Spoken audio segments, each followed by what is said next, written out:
Mon expérience, c'est que personne ne possède de connaissances spirituelles sans souffrance.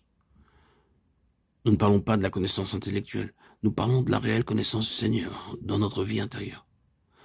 Je ne connais personne qui soit arrivé à cette connaissance sans la souffrance. Peut-être est-ce quelque chose de déprimant à dire, mais il en est ainsi. C'est une loi dans la parole de Dieu.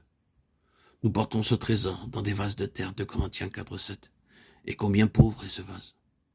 Nous l'apprenons dans l'épreuve et l'affliction. Mais nous apprenons combien merveilleux le Seigneur. La lettre aux Hébreux dit, après le châtiment, un fruit de justice et de paix. 12:11. Quelle phrase merveilleuse. Ces fruits sont produits par le châtiment et par le chemin de la souffrance.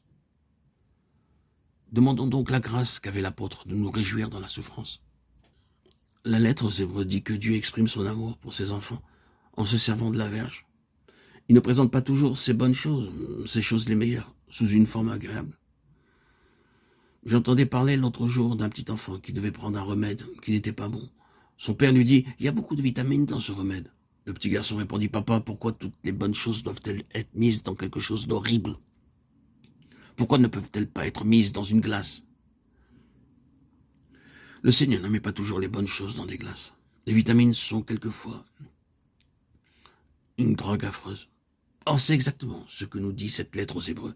Dieu ne nous condamne pas lorsqu'il agit à notre égard de cette manière. Il agit afin de nous délivrer. Si nous croyons que ces entretiens nous sauveront, nous nous trompons. Ils ne font qu'expliquer ce que Dieu fait à notre égard. Dieu ne nous sauve jamais par une théorie. Nous pouvons lire tout ce qui a été écrit sur la doctrine chrétienne et rester le même homme ou la même femme. Les voies de Dieu sont toujours pratiques et il nous enseigne par l'expérience. Cette expérience est quelquefois très difficile. Elle est appelée ici la discipline des fils.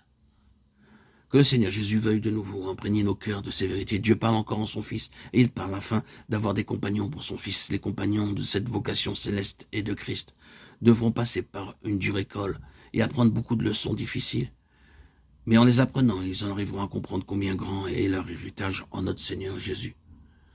Cette lettre aux Hébreux dit que Dieu aime ses fils, et c'est pourquoi il les châtie. Il les châtie parce qu'ils sont ses enfants. Et tout châtiment, dit la lettre aux Hébreux, semble un sujet de tristesse. Hébreux 12:11.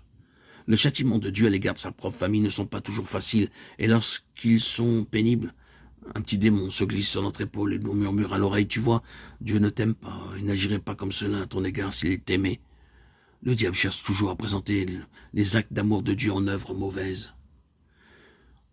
Oui, Dieu agit à notre égard comme avec des fils. C'est la discipline. Et il agit contre la chair. La lettre dit, ce n'est pas agréable pour le moment. Elle pourrait dire en vérité, c'est très dur, très très dur. Quel est le père, dit cette lettre, qui ne châtie pas son fils?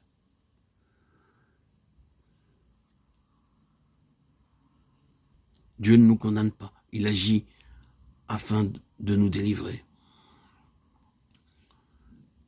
Dieu exprime son amour pour ses enfants en se servant de la verge.